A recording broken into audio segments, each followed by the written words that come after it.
नमस्कार विद्यार्थियों। तो यहाँ पर हम आप लोग के लिए कक्षा 6 विषय यहाँ पर हिंदी वार्षिक परीक्षा 2026-27 के लिए जो है से एक यहाँ पर पूरा यहाँ पर पेपर ही यहाँ पर आप लोग के लिए लेके आ चुके हैं। तो अगर आप लोग जो है से चैनल पर पहली बार आए तो चैनल को भी तुरंत के तुरंत सब्सक्राइब करें।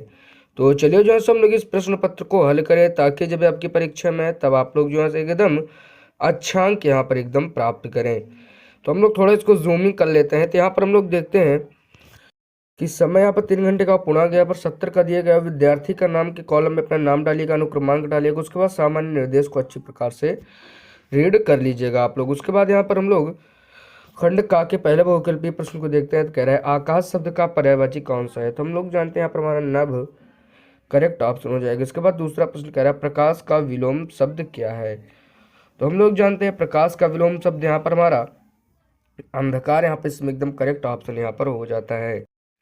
इसके बाद प्रश्न संख्या 3 को देखते हैं। कह रहे हैं राम ने सेब खाया। इस वाक्य में रेखांकित शब्द राम क्या है। तो हम लोग जानते हैं यहाँ पर हमारे इसमें एकदम करेक्ट ऑप्शन यहाँ पर संज्ञा हो जाएगा। इसके बाद अगला प्रश्न कह रहा है वह शब्द किस प्रकार का सर्वनाम है। तो यहाँ पर हम लोग जानते हैं कि यहाँ पर हमारा पुरुषवाचक यहाँ पर सर्वनाम करेक्ट ऑप्शन यहाँ पर हो जाता है। इसके बाद हम लोग अंतिम प्रश्न को देखते हैं। खंड का के पत्र के किस भाग में लिखने का कारण बताया जाता है। तो हम लोग जानते हैं विषय वस्तु में बी वाला ऑप्शन करेक्ट हो जाएगा। इसके बाद हम लोग खंड खा में आ जाते हैं। तो यहाँ पर हम लोग देखते हैं 6वें प्रश्न में हम लोग से कह रहा है निम्नलिखित शब्दों का यहाँ पर पर्यायवाची यहाँ पर लिखिए। उसके बाद 7वें में कह रहा है शब्दों का विलोम लिखिए। नीचे आपको यहाँ पर शब्द भी दिए गए हैं। 8वां प्रश्न कह रहा है निम्नलिखित रिक्त स्थान की पूर्ति कीजिए उचित शब्द देते हैं। यहाँ पर आप लोग को इस रिक्त स्थान को भरना होगा। यहाँ पर साइड में आप लोग को दिया गया है कि आप लोग को किसकी सहायता से भरना होगा।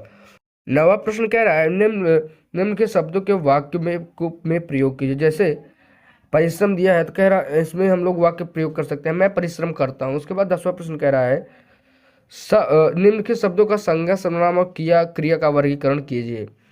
उसके बाद हम लोग देखते हैं 11वें प्रश्न में। तो हम लोग के यहाँ पर मुहावरों का अर्थ और वाक्य प्रयोग करना होगा। 12वें प्रश्न में हम लोग यहाँ पर इस स्तंभ को आपस में यहाँ पर मिलाना होगा जो कि यहाँ पर हमारा जो भी सही हो। खंड गा में आ जाते हैं। तो कह रहा है निम्नलिखित अपठित गद्यांश को यहाँ पर हम लोग को पढ़ना होगा।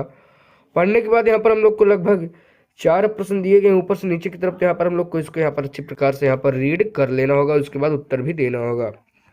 14वें में भी हम लोग को यहाँ पर एक पद्यांश दिया गया है। तो इस पद्यांश को पढ़ेंगे। उसके बाद इसका नीचे दिए हुए प्रश्न का उत्तर हम लोग को यहाँ पर देना होगा।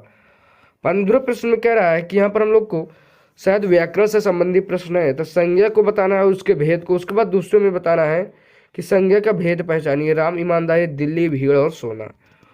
16वें प्रश्न को देखते हैं। कह रहा है निम्नलिखित में से किन्हीं 4 शुद्ध रूप लिखिए और बताइए कि उनमें क्या अशुद्धि थी। उसके बाद यहाँ सब लोग प्रश्न संख्या 17 को देखते हैं। तो कह रहा है क्रिया किसे कहते हैं। सकर्मक क्रिया और अकर्मक क्रिया में अंतर यहाँ पर आपको बताना होगा। प्रत्येक के यहाँ पर 2-2 उदाहरण और यहाँ पर आप लोग को इनको भी नीचे वाले प्रश्न को भी हल कर लेना होगा। उसके बाद 18वें प्रश्न को देखते हैं। तो कह रहे हैं यहाँ पर किसी एक विषय पर आप लोग को यहाँ पर अनुच्छेद लिखना होगा। 3 विषय दिए गए हैं मेरा प्रिय त्योहार, वर्षा ऋतु और मेरा विद्यालय। उसके बाद खंड घा में आ गए हैं जो कि यहाँ पर हमारा अंतिम खंड विस्तृत उत्तरीय प्रश्न यानी बड़े उत्तर लिखना होगा।